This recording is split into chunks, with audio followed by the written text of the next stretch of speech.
స్థానిక శాసనసభ్యుడు మీ అభిమాన నాయకుడు వెడమ బొజ్జు గారు, ఈ కార్యక్రమానికి ముఖ్య అతిథులుగా విచ్చేసిన ఉప ముఖ్యమంత్రి వర్యులు శ్రీ పట్టి విక్రమార్క గారు, కోమటిరెడ్డి వెంకటరెడ్డి గారు, సీతక్క గారు, శ్రీధర్ బాబు గారు, కొండా సురేఖ గారు, తుమ్మల నాగేశ్వరరావు గారు, మధు యాస్కి గారు, మిగతా చాలా మంది పెద్దలు, అదేవిధంగా శాసనసభ్యులు, శాసన మండలి సభ్యులు, వివిధ హోదాలలో పార్టీ నాయకత్వము, జిల్లా పార్టీ అధ్యక్షులు, మండల పార్టీ అధ్యక్షులు, గ్రామ శాఖ అధ్యక్షులు, ప్రాణ సమానులైన పార్టీ కార్యకర్తలందరికీ కూడా హృదయపూర్వకంగా నమస్కారాలు. మిత్రులారా, ఆనాడు ఇక్కడే దళిత గిరిజన దండోర కార్యక్రమాన్ని తీసుకున్నప్పుడు పెద్దలు ప్రేమ్ సాగర్ రావు గారు బాధ్యతను తీసుకొని ఆనాడు ప్రభుత్వం నిర్బంధాలు కొనసాగిస్తుంటే, అడ్డంకులు సృష్టిస్తుంటే, ఏది ఏమైనా నలుమూలల నుంచి అడవి బిడ్డలు, ఆదివాసీలు ఇంద్రవల్లికి కదం దొక్కి ఆనాడు వేలాది మంది వచ్చి దళిత గిరిజన దండోరను ఆశీర్వదించి ఆగస్టు 9, 2021 నాడు కల్వకుంట్ల చంద్రశేఖరరావు మీద సమర శంఖం పూరించి ఈ తెలంగాణ గడ్డ మీద చంద్రశేఖరరావు కుటుంబాన్ని బొందబెడతామని చెప్పి ఆ అమరవీరుల స్తూపం సాక్షిగా ప్రతినబూని ఆ కార్యక్రమాన్ని డిసెంబర్ 3 నాడు పూర్తి చేసిండ్రు. మీకందరికీ మనస్ఫూర్తిగా ధన్యవాదాలు. మిత్రులారా, ఇక్కడ మట్టికి గొప్పతనం ఉన్నది, ఇక్కడి గాలిలో పౌరుషం ఉన్నది, ఇక్కడ తినే తిండిలో, వేసే అడుగులో పోరాట పటిమ ఉన్నది.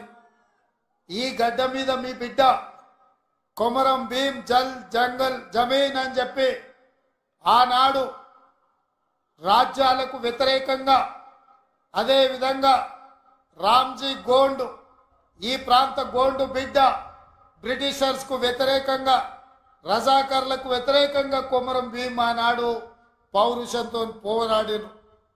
ఈనాడు చరిత్ర పుటలలో పోరాటాల గురించి చర్చించాలి అంటే, పౌరుషం గురించి ప్రస్తావించాలి అంటే రామ్జీ గోండు, కొమరం భీం గురించి ప్రస్తావించకుండా ఏ చరిత్ర మొదలు అవ్వదు అని చెప్పి నేను సగర్వంగా ఈ సందర్భంగా చెప్తున్నా. మిత్రులారా, అలాంటి పోరాట స్ఫూర్తిని తీసుకొని కేస్లాపూర్ గుడిలో దర్శనం చేసుకొని నాగోబా ఆశీర్వాదం తీసుకొని తప్పకుండా ఈ గడ్డ మీద ఇందిరమ్మ రాజ్యం తీసుకొచ్చి దళితులకు, గిరిజనులకు, ఆదివాసులకు, బలహీన వర్గాలకు, మైనారిటీలకు వాళ్ళు మెచ్చే ప్రభుత్వం, వాళ్లను ఆర్థికంగా సంక్షేమ రంగంలో అభివృద్ధి ప్రాంతం వైపు నడిపించే ప్రభుత్వాన్ని ఏర్పాటు చేస్తామని చెప్పినాం.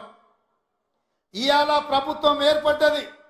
ఆ ప్రభుత్వం ఏర్పడ్డది కాబట్టే మా ప్రభుత్వం మొట్టమొదటి అభివృద్ధి కార్యక్రమం ఆనాడు మాట ఇచ్చినాం. ఇదే ఇంద్రవెల్లి అమరవీరుల స్తూపం సాక్షిగా అభివృద్ధి కార్యక్రమాలను తీసుకొని ముందుకు వెళ్తాం. ఆదిలాబాదును దత్తత తీసుకుంటాం.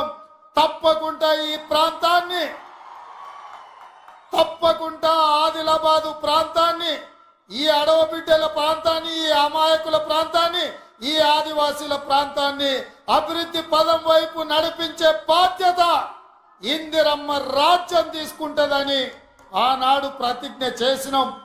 ఈనాడు అభివృద్ధి కార్యక్రమాలలో భాగంగా గూడాలకు రోడ్లు, గూడాలకు తాగడానికి నీళ్లు, నాగోబా గుడి అభివృద్ధి కోసం, అదేవిధంగా ట్రైకార్ నేతృత్వంలో ఈ విద్యార్థుల చదువుల కోసం ఈ ప్రాంతంలో మనము అభివృద్ధి కార్యక్రమాలను ప్రారంభించినాం. మిత్రులారా, ఆయల్లో నేను చెప్పిన ఇంద్రవెల్లి పర్యటన ఉందన్నప్పుడు కాంగ్రెస్ పార్టీ వాళ్ళే 1981లో ఈ ఆదివాసీ బిడ్డలను పొట్టన పెట్టుకున్నారు. ఏ ముఖం పెట్టుకొని కాంగ్రెస్ నాయకులు ఇంద్రవెల్లి దర్శించుకుంటారని కొంతమంది సన్నాసులు ప్రశ్నించారు. ఆనాడు నేను ఇదే గడ్డ మీద నుంచి క్షమాపణ చెప్పిన.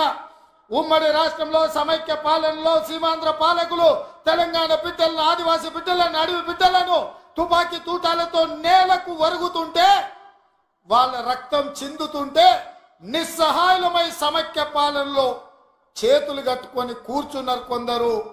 అది జరిగింది తప్పు. తప్పు జరిగినందుకు మన్నించండి. మా ఇందిరమ్మ రాజ్యంలో ఆదివాసీ బిడ్డలను ఆదుకుంటాం, తప్పకుండా కుటుంబాలను హక్కున చేర్చుకుంటాం, గుండెల్లో పెట్టి చూసుకుంటామని ఆ ఎల్ల మాటిచ్చినాం. ఇవాళ ఆనాడు అమరులైన కుటుంబాలకు ఇందిరమ్మ ఇండ్ల పట్టాలే కాదు, ఇండ్లు కట్టుకోవడానికి 5 లక్షల రూపాయల కుటుంబాలకు ఇచ్చి ఇవాళ నాడు అమరులైన కుటుంబాలను ఇవాళ ఆదుకునే కార్యక్రమం చేపట్టిన మిత్రులారా, చరిత్రలో జరిగిన తప్పిదాలను, సమైక్య రాష్ట్రంలో ఉమ్మడి పాలనలో జరిగిన దుష్టాంతాలను సరిదిద్దడానికే శ్రీమతి సోనియా గాంధీ గారు తెలంగాణ రాష్ట్రం ఇచ్చిండ్రు. ఆ ఇచ్చిన తెలంగాణ రాష్ట్రంలో ఈనాడు ఇందిరమ్మ ప్రభుత్వాన్ని మీరు తెచ్చుకున్నారు. నేను అడుగుతున్నా ఈరోజు ఈ వేదిక మీద నుంచి కల్వకుంట్ల చంద్రశేఖరరావును సూటిగా, 10 సంవత్సరాలు తెలంగాణ రాష్ట్రంలో నీ ప్రభుత్వం ఉన్నది కదా, ఏనాడైనా ఈ ఆదిలాబాద్ గురించి, అడవి బిడ్డల గురించి, ఈ ఆదివాసుల గురించి, ఆనాడు ఇంద్రవల్లిలో నేల కొరిగిన ఈ అడవి బిడ్డల గురించి ఒక్కరోజైనా ఆలోచన చేసినవా? ఈ కుటుంబాలను ఆదుకోవాలి, ఈ కుటుంబాల ఆత్మ గౌరవం నిలబెట్టాలి అని ఏ రోజైనా నీ మంత్రివర్గంలో చర్చించడమా అని నేను అడుగుతున్నా. ఇవాళ నువ్వు, నీ కుటుంబము, నీ కొడుకు, నీ బిడ్డ, నీ అల్లుడు, నీ సుత్తపల్ల కోసమే తెలంగాణ రాష్ట్రం వచ్చిందా? లేకపోతే ఈ ఆదివాసి బిడ్డల కోసం, ఈ బలైన వర్గాల కోసం తెలంగాణ రాష్ట్రం సోనియమ్మ ఇచ్చిందా అని చెప్పి నేను సూటిగా ప్రశ్నిస్తున్నా. ఇవాళ ఈ వేదిక మీద నుంచి సూటిగా టిఆర్ఎస్ నాయకులకు నేను చెప్పదలుచుకున్నా,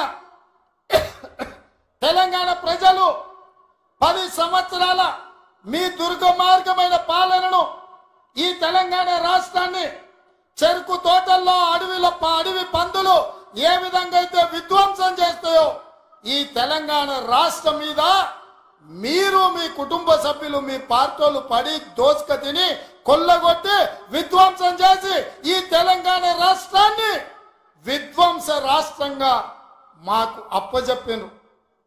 7 లక్షల కోట్ల రూపాయల అప్పులు తెచ్చిండ్రు. మరి 7 లక్షల కోట్ల రూపాయల అప్పులు తెచ్చిన మీరు ఆనాడు మేము కట్టిన కడెం ప్రాజెక్టు కూలిపోతుంటే మరమ్మతులు చేసిండ్రా? ఈ ప్రాంతంలో సదర్మాట్ ప్రాజెక్టు కట్టాలి అని అంటే సదర్మాట్కి ఏమన్నా నిధులు ఇచ్చిండ్రా? ఈ ప్రాంతంలో అడవి బిడ్డలుండే గూడాలకు రోడ్లైనా వేసిండ్రా? ఈ అడవి బిడ్డలకు మిషన్ భగీరథ పేరు మీద 40,000 కోట్ల రూపాయలు దోసుక తిన్నారు. తాగడానికి మంచినీళ్ళు ఇచ్చిండ్రా? ఒకవేళ మీరు ఈ గూడాలకు మంచినీళ్ళు ఇచ్చుంటే ఇవాళ మా మిత్రుడు బట్టి విక్రమార్క గారు 60 కోట్ల రూపాయలతోని మళ్ళీ గూడాలకు తాగడానికి నీళ్లకు నిధులు ఇవ్వాల్సిన పరిస్థితి ఎందుకు వచ్చింది అని చెప్పి నేను ఆ సన్నాసిని నేను అడుగుతున్నా. నిజంగా నేను అభివృద్ధి చేస్తే నాగోబా గుడికి 7 కోట్ల రూపాయలతోటి ఈ రోజు మేము కార్యక్రమాలు తీసుకోవాల్సిన పరిస్థితి ఉంటుండేనా? ఇవాళ గూడాలకు రోడ్లు లేని ప్రాంతాలకు 27-28 కోట్ల రూపాయలతోటి ఇవాళ రోడ్లు వేసే అవకాశం మాకు వస్తుండేనా? ఇవాళ ట్రైకార్ ద్వారా చదువుకునే పిల్లలకు తరగతి గదులు లేకపోతే 10 కోట్ల రూపాయలతోటి ఇవాళ తరగతి గదులు, ఆదివాసి బిడ్డలు చదువుకోవాలి, ఐఏఎస్లు ఐపీఎస్లు కావాలి, ఈ రాష్ట్రాన్ని దేశాన్ని ఏలాలి అని చెప్పి ఇవాళ 10 కోట్ల రూపాయలతోటి తరగతి గదులు మేము నిర్మించినాం తప్ప నిర్మించడానికి నిధులు ఇచ్చినాం. ఒక్క రోజైనా ఈ బిడ్డల కోసం నువ్వు సమీక్ష చేసినావా అని నేను అడుగుతున్నా. ఎంతసేపు నీ బిడ్డలు, ఎంతసేపు నీ దోపిడి, ఎంతసేపు నీ ఫామ్ హౌసులు కట్టుకోవాలన్న ఆలోచన తప్ప నీ కొడుకుకో బిడ్డకో ఉద్యోగాలు ఇవ్వాలి, పదవులు ఇవ్వాలి, ప్రజలు బండకేసి కొడితే మళ్ళీ శాసన మండలి సభ్యత్వం నీ బిడ్డకు కవితకిచ్చినవు తప్ప తెలంగాణ ఆడబిడ్డలకు చదువుకున్న పిల్లలకు ఉద్యోగాలు ఇచ్చినవా అని నేను అడుగుతున్నా. నువ్వు ఉద్యోగాలు ఇవ్వక 10 సంవత్సరాలు స్టాఫ్ నర్సులు నియమించక నువ్వు నిర్లక్ష్యం చేసిన కాబట్టే మొన్న మా దామోదర్ రాజ నరసింహ గారు వైద్య ఆరోగ్య శాఖ ద్వారా ఎల్బీ స్టేడియంలో 7,000 మంది ఆడబిడ్డలకు స్టాఫ్ నర్సు ఉద్యోగాలు మేమొచ్చి ఉద్యోగాలు ఇచ్చినాం. నీ బిడ్డ నిజామాబాద్ ఎంపీల బండకేసి కొడితే తండ్రిగా నీకు దుఃఖం పొంగుకొచ్చింది. నీ బిడ్డకెంబడే శాసన మండలిలో మళ్ళీ పదవి ఇచ్చినావు గాని గా ఆడబిడ్డలకు స్టాఫ్ నర్సు ఉద్యోగాలు ఇచ్చినవా? గది నీ నీతి, నీ జాతి. మరి మేము 7,000 ఉద్యోగాలు స్టాఫ్ నర్సులు ఇచ్చినాం. ఇవాళ నీ అల్లుని నీ కొడుకుని మంత్రిని చేసుకున్నాం. కానిస్టేబుల్ ఉద్యోగాలు 15,000 ఉద్యోగాలు భర్తీ చేయక ఆకాశంలో వేలాడుతున్నట్టు త్రిశంకు స్వర్గంలో నిరుద్యోగ యువకులు ఉంటే కోర్టులో కేసు ఉంటే నువ్వేమైనా పరిష్కరించినావా అని నేను అడుగుతున్నా.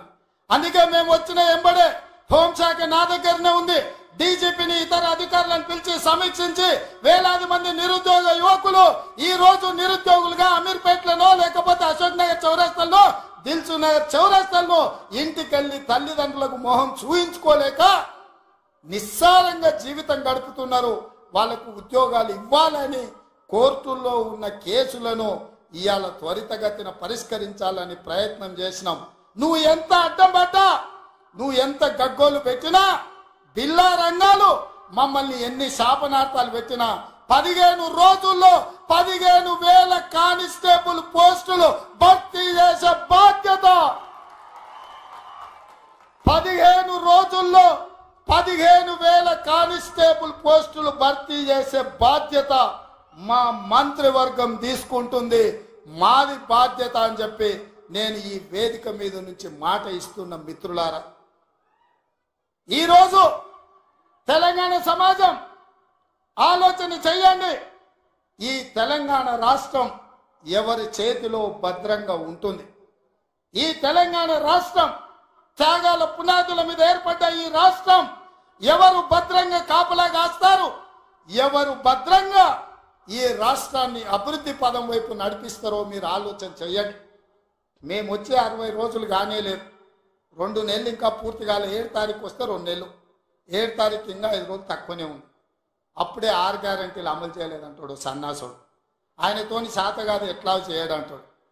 పిల్లి శాపనార్థాలకు ఉట్టి దిగిపడుతుందా? ఇలా పొంకనాలు కాకపోతే 10 ఏళ్లలో మీరు ఏనాడైనా పేదవాళ్ళ ఇంటికి 200 యూనిట్లు ఉచిత కరెంట్ ఇవ్వాలన్న ఆలోచన చేసినవా?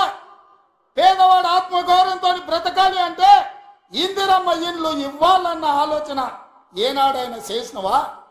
ఆరోగ్యశ్రీ పథకాన్ని నిర్వీర్యం చేసినావు. 10 లక్షల రూపాయలు వాళ్ళకి ఇన్సూరెన్స్ ఇవ్వాలన్న ఆలోచన ఏనాడైనా చేసినవా? ఇవాళ అందుకే ఆడబిడ్డల్ని ఆదుకోవడానికి 500 రూపాయలకు సిలిండర్ ఇచ్చి ఆడబిడ్డల్ని ఆదుకోవాలి, కట్టెలపై కష్టాల నుంచి వాళ్ళని కాపాడాలి అని తొందరలోనే మా ఆడబిడ్డల కోసం 500 రూపాయలకి ఇంటింటికి సిలిండర్ ఇచ్చే బాధ్యత మా మంత్రివర్గం తీసుకున్నది.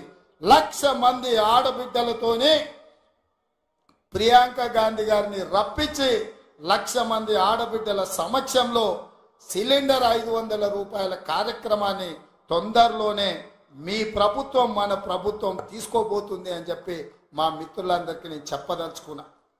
అదేవిధంగా మిత్రులారా, ఇంటికి ఉచిత కరెంటు 200 యూనిట్ల వరకు ఇస్తామని ఆనాడు చెప్పినాం. పోయిన సంవత్సరం ఎవరెవరు ఎంతెంత వాళ్ళ ఇంటికి కరెంటు వాడినరో ఆ లెక్కలు కట్టి ప్రతి ఇంటికి తెల్ల రేషన్ కార్డు ఉన్న వాళ్లకు 200 యూనిట్ల వరకు తొందరలోనే ఉచిత కరెంటు మీ ఇంటికి ఇచ్చే బాధ్యత, మీ కుటుంబాలను ఆదుకునే బాధ్యత మన ప్రభుత్వం తీసుకుంటుంది, పేదల ప్రభుత్వం తీసుకుంటుంది. ఆ ఎల్లా ప్రగతి భవన్ అనే పేరు మీద పెద్ద గడిని నిర్మించుకొని కష్టాలు చెప్పాలి అని గద్దరన్న పోతే ఎర్రటెండకు మిట్ట మధ్యాహ్నం 3 గంటలు నీ గేటు దగ్గర నించోబెట్టినావు కదా కేసీఆర్. ఈ పాపం ఊరికెపోతుందా అని నేను అడుగుతున్నా. అందుకే కదా పార్టీని మొన్న జరిగిన ఎన్నికలలో బొక్కలు ఇరగొట్టి బోర్ల బొక్కలేసి గుణపాఠం చెప్పిండ్రు. గద్దరన్న ఉసురు తలిగింది కాబట్టి మీ బొక్కలు ఇరిగిన బిడ్డ అది గుర్తుపెట్టుకోండి అని నేను చెప్పదలుచుకున్నా. అందుకే మిత్రులారా, ఇవాళ ఈ ప్రభుత్వం మీది మనది, ఈ ప్రభుత్వం పేదోళ్ళది. ఈ పేదోళ్ళ ప్రభుత్వంలో ఆదిలాబాదును దత్తత తీసుకుంటాం. తప్పకుండా తుమ్మిడిఎట్టి దగ్గర ఉత్తమ్ కుమార్ రెడ్డి గారి అనుమతితోని సాగునీటి ప్రాజెక్టును కడతాం, కుప్టి ప్రాజెక్టును కడతాం, సబర్మతి ప్రాజెక్టును కడతాం, కడెం ప్రాజెక్టును రిపేర్ చేస్తాం. ఈ ప్రాంతాన్ని సాగునీటి రంగంలో పైనుంచి వస్తుంటే మా కొండ సురేఖక్క చూపిస్తుంది, కింద క్రేన్ పెట్టి బాయి తవ్వుకుంటారు నీళ్ల కోసం, సాగు నీటి కోసం. మరి ఆ సన్నాసోడు 1 కోటి ఎకరాలకు నీళ్ళు ఇచ్చిన అన్నాడు, ఏడిచ్చిండా? వచ్చిన ఇవాళ హెలికాప్టర్ల పైనుంచి వస్తే ఎడారిని చూసినట్టుంది, ఎండిపోయిన పొలాలు కనిపిస్తున్నాయి. నీళ్ల కోసం బావులు తవ్వుకుంటారు. ఇవాళ బావి తవ్వే క్రేను అది చూపించి సురేఖక్క అన్న ఇంకా బాయిల వ్యవసాయమే ఉంది, ఇక్కడ నీళ్లు రాలేదని. ఇవాళ వస్తావా కేసీఆర్, నీకు మళ్ళోసారి చూపిస్తా ఈ ప్రాంతాన్ని. ఏనాడా నువ్వు వచ్చినవో రాలేదో నాకు తెలియదు, ఎన్నికలప్పుడు ఓట్లాడుకోనికి వచ్చి ఉంటావు, కానీ ఈ ప్రాంతాన్ని చూడడానికి ఎప్పుడన్నా వచ్చినవా? రా, ప్రభుత్వం హెలికాప్టర్ పెడుతుంది, మేము వస్తాం, నీకు చూపిస్తాం. 1 కోటి ఎకరాలకు నీళ్లు ఇస్తా అనే పేరు మీద లక్షల కోట్ల రూపాయల దోపిడీకి పాల్పడ్డావు తప్ప ఈ ఆదిలాబాద్కు నీళ్లు ఇవ్వలేదు. అందుకే ఈ ప్రాంతాన్ని సస్యశ్యామలం చేయడానికి సాగునీటి ప్రాజెక్టులను కట్టే బాధ్యత మా పార్టీ తీసుకుంటుంది, మా ప్రభుత్వం తీసుకుంటుంది. నిన్న మొన్న మాట్లాడుతున్నారు వాళ్ళు 3 నెలల 6 నెలల కేసీఆర్ మళ్ళీ ముఖ్యమంత్రి అవుతాడు, ఈ ప్రభుత్వాన్ని పడగొడతామని. నీ అయ్యా ఎవడ్రా పడగొచ్చేటోడు? పడగొడతారా? ఎవడు కొట్టేది? నేను అడుగుతున్నా, వేలాది మంది మా యువకులు ఇక్కడ ఉన్నారు, మీరందరూ చూసుకుంటా ఊరుకుంటారా? పడగొడితే ఊర్లలోకి రానిస్తారా? ఊర్లలో ఎవడన్నా ఈ ప్రభుత్వాన్ని పడగొట్టాలన్న ఆలోచన చేస్తే మీ ఊర్లో యాప చెట్టుకు కోదండం వేసి కొట్టండి, లాగుల తొండలు ఇడవండి. ఇది ప్రజలు ఎన్నుకున్న ప్రభుత్వం, ప్రజలు ఆశీర్వదించిన ప్రభుత్వం, ప్రజల కోసం పనిచేస్తున్న ప్రభుత్వం. ఇది ప్రజా ప్రభుత్వం. ఆడ అనుకుంటుండు 1,00,000 కోట్లు పెట్టి కట్టిన కాళేశ్వరం కూలినట్టు ఈ ప్రభుత్వం కూలుతుందని. నీ అయ్యా నువ్వు దోపిడీకి పాల్పడ్డావు కాబట్టి ఆ కాళేశ్వరం గాలి వస్తే కొట్టుకుపోయింది. ఈ ప్రభుత్వం గాలి కాదు కదా, నీ ఖాందాన్ మొత్తం వచ్చినా బోర్ల బొక్కలు పండబెట్టి తొక్కుతాం.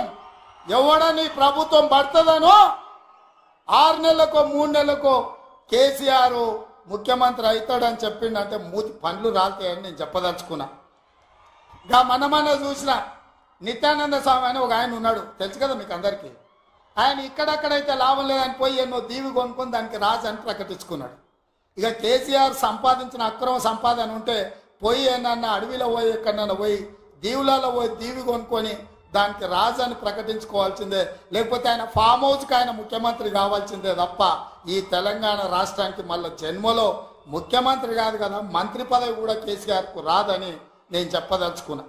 నువ్వు చేసిన పాపాలకు నువ్వు పాపాల భైరవుడివి. ఈ నిరుద్యోగ యువకులను, ఉద్యమకారులను, అమరవీరుల కుటుంబాలను, రైతులను, దళితులను, గిరిజనులను, మైనారిటీలను, మహిళలను నిలువు దోపిడీ చేసి నిలువున ముంచిన నువ్వు, నీకు సిగ్గన్న ఉందా మళ్ళీ పదవి కావాలని అడగడానికి? నీకు కొంచెమైనా రోషం ఉన్నదా అని నేను అడుగుతున్నా. ఆయన మాట్లాడుతున్నాడు 6 నుంచి 8 పార్లమెంట్లు వస్తాయి. ఏంటికొస్తే మళ్ళీ 6 or 8 ఇస్తే మోడీకి అమ్ముకుందామనా? మొదటిసారి 12 ఇస్తే మోడీకి అమ్మినావు, రెండోసారి 9 ఇస్తే తీసుకుపోయి మోడీకి అమ్మినావు. మారు బేరగాలు కాక ఈడ ఎంపీలు కొనాలి, ఈడ ఎంపీలు గెలవాలి, ఢిల్లీకి వెళ్ళి మోడీకి అమ్ముకోవాలి. దీనికోసమేనా నీకేసేది? నేను ఇవాళ సూటిగా కేసీఆర్ని అడుగుతున్నా. ఈ దేశంలో ఉన్నాయి 2, ఒకటి ఎన్డీఏ కూటమి, రెండోది ఇండియా కూటమి. ఎన్డీఏ కూటమికి మోడీ ఉన్నాడు, ఇండియా కూటమికి మేమున్నాం. మా దాంట్లోకి రానీయము, మా నీడ కూడా తాకనీయం. ఆ ఇంటి మీద పిట్ట ఈ ఇంటి మీద కాలిస్తే కాల్చి అవతలేస్తాం. నువ్వు ఎట్లకెళ్ళి అవుతావా? మరి నేను అడుగుతున్నా, ఎట్లకెళ్ళి అవుతావు? 1, 2 ఏదైనా గెలిస్తే ఢిల్లీలో తాకట్టు పెట్టి మోడీ దగ్గర గులాంగిరి చేయిస్తాడు ఆయన. అందుకే మిత్రులారా ఆలోచన చేయండి. ఇవాళ ఈ రాష్ట్రంలో, ఈ దేశంలో పేద ప్రజల ప్రభుత్వం ఏర్పడాలి అంటే 10 ఏళ్ళు ప్రధానమంత్రిగా ఉన్న నరేంద్ర మోడీ ప్రతి పేదవాడి ఖాతాలో 15 లక్షల రూపాయలు వేస్తా అన్నాడు. ప్రతి పేదవాడికి ఇల్లు కట్టిస్తా అన్నాడు. ప్రతి సంవత్సరం 2 కోట్ల ఉద్యోగాలు ఇస్తా అన్నాడు. రైతుల ఆదాయం 2 చేస్తా అన్నాడు. ఎవరి ఖాతాలన్నా మోడీ 15 లక్షలు వేసిండా మిత్రులారా? వేసిండా? మీకేమైనా ఇల్లు కట్టించిండా? మీకు ఉద్యోగాలు ఇచ్చిండా? మన ప్రాంతానికి ఎప్పుడన్నా వచ్చిండా?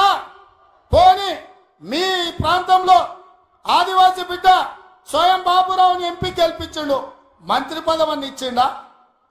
మరి ఏమి ఇయ్యనప్పుడు ఈ ప్రాంతంలో మోడీకి ఓటెందుకు వేయాలని నేను అడుగుతున్నా. మీరు ఆలోచన చేయండి. ఇవాళ మతం పేరు మీద ఒకడు, మద్యం పేరు మీద ఇంకొకడు రేపు ఎన్నికల్లో ఓట్లు అడగడానికి వస్తారు. ఇవాళ మతం ఒక రకం మత్తు అయితే మద్యం ఇంకొక రకం మత్తు. మోడీ కేడీ ఇద్దరు ఒక్కటయ్యి కాంగ్రెస్ను అడ్డుకోవాలని చూస్తున్నారు. అందుకే మిత్రులారా, ఆదిలాబాద్ దత్తత తీసుకునే బాధ్యత మాది, మా ప్రభుత్వంది. మీకు యూనివర్సిటీ ఇచ్చే బాధ్యత మాది, మా ప్రభుత్వంది. మీకు తప్పకుండా తుమ్మిడేటు ప్రాజెక్టును కట్టే బాధ్యత మాది, మా ప్రభుత్వంది. తప్పకుండా సదర్మాట్ పూర్తి చేసే బాధ్యత మాది, మా ప్రభుత్వంది. కుప్తి ప్రాజెక్టును పూర్తి చేసే బాధ్యత మాది, మా ప్రభుత్వంది. కడెం ప్రాజెక్టును మరమ్మతులు చేసే బాధ్యత మాది, మా ప్రభుత్వంది. తండాలలో, గూడాలలో, మారుమూల పల్లెల్లో ప్రతి తండాకు గూడానికి రోడ్లు వేసే బాధ్యత మాది. తాగునీళ్ళు ఇచ్చే బాధ్యత మాది. పేదోళ్ళ పిల్లలకు చదువుకోవడానికి పాఠశాలలు ఏర్పాటు చేసే బాధ్యత మాది. ఈ రాష్ట్రంలో 2 లక్షల ఉద్యోగాలు నింపే బాధ్యత మాది. 2,07,000 నింపినాం. ఇంకా 1,93,000 ఉద్యోగాలల్లా 15 రోజుల్లో 15,000 కానిస్టేబుల్ ఉద్యోగాలు నింపుతాం. ఇవన్నీ చేసే బాధ్యత మాది. అందుకే మిత్రులారా, ఏ ఆదిలాబాద్, ఏ ఇంద్రవెల్లి సాక్షిగా ఆగస్టు 9, 2021 నాడు దళిత గిరిజన దండోర పేరు మీద ఎన్నికల సమర శంఖాన్ని పూరించినమో, మీ ఆశీర్వాదం తీసుకొని గుండెల నిండా మీరు ఇచ్చిన ధైర్యాన్ని నింపుకొని తెలంగాణ 4 మూలల నేను మా మిత్రులందరూ కలిసి సమన్వయం చేసుకొని ఇవాళ ఇందిరమ్మ రాజ్యం తెచ్చినాం. అదే విధంగా ఇవాళ మళ్ళీ రాబోయే లోక్సభ ఎన్నికల్లో ఈ దేశానికి రాహుల్ గాంధీ గారు ప్రధానమంత్రిగా చెయ్యాలి అంటే కన్యాకుమారి నుంచి కశ్మీర్ వరకు 150 రోజులు 4,000 కిలోమీటర్లు మండు టెండల్లో, మంచు కొండల్లో నిర్విరామంగా పాదయాత్ర చేసిండు. ఇవాళ మణిపూర్ నుంచి మహారాష్ట్ర వరకు యాత్ర చేస్తున్నాడు. అలాంటి త్యాగం చేసే నాయకుడు, వాళ్ళ నాయనమ్మ ఈ దేశం కోసం ప్రాణం ఇచ్చింది, వాళ్ళ నాయన ఈ దేశం కోసం ప్రాణాలు ఇచ్చాడు, వాళ్ళ అమ్మ ఈ దేశం కోసం పదవి త్యాగం చేసింది. అలాంటి గొప్ప నాయకుడు ఇందిరమ్మ మనవడు ఈ దేశానికి ప్రధానమంత్రి కావాలి. రాహుల్ గాంధీ ప్రధానమంత్రి కావాలి అంటే ఆదిలాబాదు గడ్డ మీద కాంగ్రెస్ జెండా ఎగరాలి. మీరందరు సిద్ధం కదా? ఆదిలాబాద్ లో ఎంపీ గెలిపిస్తారు కదా? మీరందరు సిద్ధమేనా? మీరందరు సిద్ధమేనా? మీరందరు సిద్ధమేనా? మీరందరు సిద్ధమేనా? జై కాంగ్రెస్. ఫామ్ హౌస్లు ఉన్న కేసీఆర్ గుండెలు అదరాలి మిత్రులారా. జై కాంగ్రెస్, జై జై కాంగ్రెస్, జై సోనియమ్మ, జై జై సోనియమ్మ. ధన్యవాదాలు మిత్రులారా.